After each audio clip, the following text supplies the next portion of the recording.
And good evening, guys and girls, sports fans, YouTube community. It's your boy back in the building one more time. Lex Anderson, you've entered the Sports Opinion Log.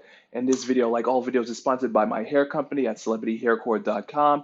Guys, if you're looking for the perfect gift for your lady, give her the gift of hair. Or even better, how about wigs? We have the best full lace and 360-degree wigs in the game. Check us out at the links below at celebrityhaircore.com. Follow us on the gram for promo codes, prices, and videos. Well, you know who's in the building, your boy the Prophet, and I am here to cash in my chips on week 14 as the Seattle Seahawks soundly defeated the Kirk Cousins hapless, helpless, inept, incompetent Minnesota Vikings. Final score 21-7. It was a snooze fest for the first three quarters until everything turned into a beautiful display of Seahawks football, typical Seahawks football. They ran the ball. The defense truly won the game. It was just an amazing sight to behold. Russell Wilson threw for 72 yards, 10 of 20, for his worst professional game as the starting quarterback of the Seahawks. However, the ground game ran for 214 yards, 90 of them by Carson, and even Russell Wilson himself had a good 30, 40-yard scamper. And it was just beautiful. Typical Seahawks get ball, time of possession, running the ball. The defense was stellar. At fourth and goal, there was a beautiful tip pass. There was a blocked field goal by Wagner. Let me just get my notes over here because there's so many beautiful stats in regards to the ineptitude of the Vikings and Kirk Cousins, who I have been very vocal in criticizing for the last 3 to 4 years. But y'all don't hear me now. Well, at least the Minnesota Vikings don't hear me now because they gave him guaranteed $84 million to go what? 2 of 10 on third down? To have Dylan crying on the sidelines, I was open, while you're throwing passes into double coverage? Okay, let's just go with the beauty of the stats here. The Seahawks, yes, Carson Cousins, 20 of 33, 208 yards, a touchdown, and of course, the very costly fumble that was picked up and returned for a touchdown. So, Kirk Cousins, if you did or didn't know, his previous 3 seasons as starting quarterback of the Redskins, his record is 26, 30, and 1, with only one playoff appearance to show for it, which was back in 2016 against the Green Bay Packers, where they lost that game. Final score 35 of 18. He was 29 of 46 for 329 yards and 2 touchdowns in his one lone playoff appearance, but he has been winless in the playoffs. And a part of those previous 3 seasons with the Redskins is when it was time to clinch a playoff spot, he would throw a game winning interception. And I don't say game losing for the Redskins, but game winning for the opposite team. The previous team, I believe, would be the Dallas Cowboys, actually. So Kirk Cousins is 4 of 24 versus teams who are 500 and better. He now falls to 0-7 on Monday Night Football. What were they thinking? So tonight, I, the Prophet, will cash in my chip saying that Kirk Cousins is a bona fide, certified loser. There's a reason why the Redskins had franchised him twice, and I don't know why he was crying. He still earned $48.5 million guaranteed because he was franchised. But now he gets even more money. I thought the biggest loser was Matthew Stafford, but no, the biggest loser became Matt Ryan. But now we also have, voila, Kirk Cousins. So as a result of Kirk Cousins' shoddy performance on Monday night, today their offensive coordinator was fired. His name is John Philippe. So, of course, you would fire an offensive coordinator when you are 31st in the NFL in terms of offense per game because with this loss, they've lost 3 of the last 4 games, averaging 15.3 points a game since week 10. Well, folks, that sounds pretty pathetic to me. But it's not actually really pathetic because it's Kirk Cousins who the Vikings were kind enough to give all this money to. Mm-mm-mm.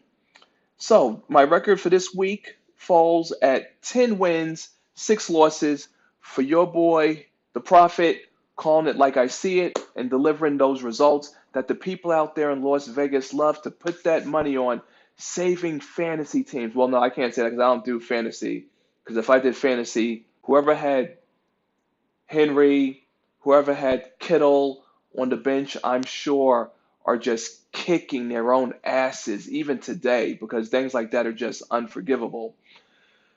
But, here in the Sports Opinion Log, I would also like to add that at this point, the Seahawks are most definitely a contender to get back and win the Super Bowl because as I was searching on Twitter post game, I came across this caption here. Okay, what do we have here in the AFC? First seeds. Okay, AFC. Ba, ba, ba, ba, ba. Okay, we have Chiefs, Patriots, wild card round. Let's see, Baltimore, Ravens, Texans, Steelers, Chargers. But within one game, we still have the Dolphins, the Colts, and the Tennessee Titans. So we'll see. This is the part of the year where it comes down to who wants it more? And clearly, the Vikings don't want it more. And they don't want it at all. You know why? Because they signed Kirk Cousins. He is a loser and he is who we thought he was. I mean, like, I don't understand what these general managers and owners see. But here in the Sports Opinion Log, I also have to talk about the money factor. And I don't feel sorry for the Vikings at all because Keenum held it down. You saw what the Eagles did with their backup quarterback, and you see how things turned out when they gave the starting position back to the original quarterback, Nick Foles, right? Backup quarterback, Super Bowl winning. You replace him with Wentz because he's the starter getting all the money. But guess what? No playoffs, no Super Bowl. So you tell me. So you ship Keenan off to the Broncos, and of course, nothing is really going on over there. But the money. Let's talk about the money because the Vikings have that beautiful stadium. So I was doing a little bit of online research, which I got from Deadspin. Credit to Barry Paczynski on the Vikings using people's, the people being the taxpayers, using their money to finance their stadium, which, by the way, cost only $975 million.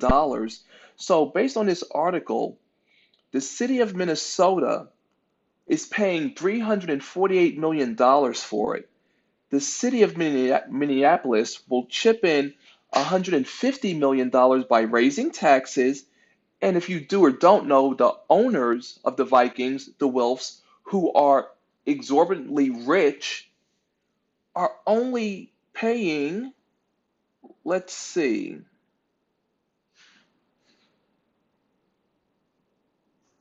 hold on here,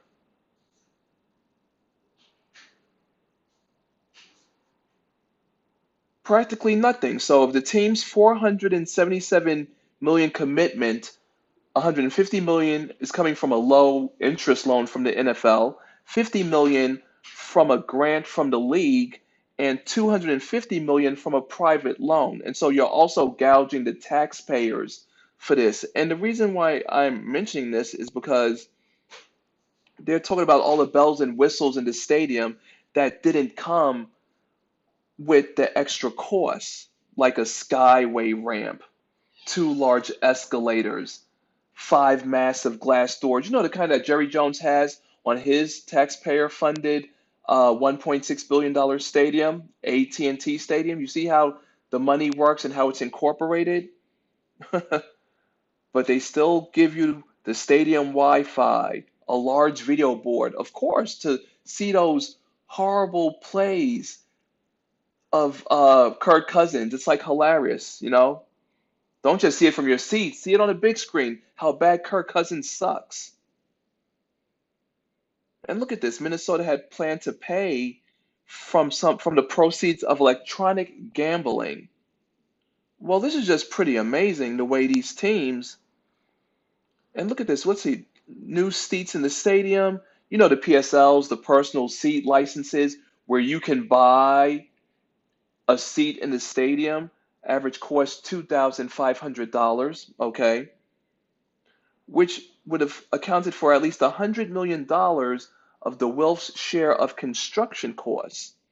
That's pretty amazing because the reason why I'm mentioning this towards the end of this video is that there, which I'll get into in the next video, will be how the city of Oakland is suing the NFL, who they're labeling as a cartel. So yeah, you best believe when it comes to the white man and his power structure and taking money from the taxpayers to finance these billion-dollar stadiums for these teams, yeah, who needs education? And that's the purpose of me mentioning this because Minneapolis, their board of education or their Department of Education has a deficit of between 30 around 33 to 45 million dollars. Now, of course, the politicians are like, well, the deal with the Vikings was made before the deficit. Lies, lies, lies, lies, lies. Oh, the lies these politicians tell. And the poor public has nothing to do but just watch helplessly as these cathedrals and stadiums are erected with the promise of new jobs, better jobs, even though we know that it's pretty much mobster linked who gets these construction deals because that's the way things work. Remember, folks, the mafia will always have their hands in the construction industry, no matter how much the times have changed. Speaking of times and changing, we've come to the end of this video. Thank you very much for tuning in and allowing me to drop the knowledge on you tonight, including all that wonderful sports talk you heard earlier. And if you want to stay in the know on the Sports Opinion Log, make sure you do the right thing and press that subscribe button and press that bell icon ding to your right to stay notified of any all up and coming future videos. Thank you for tuning in. This is your boy Lex Sanderson. I'm signing out.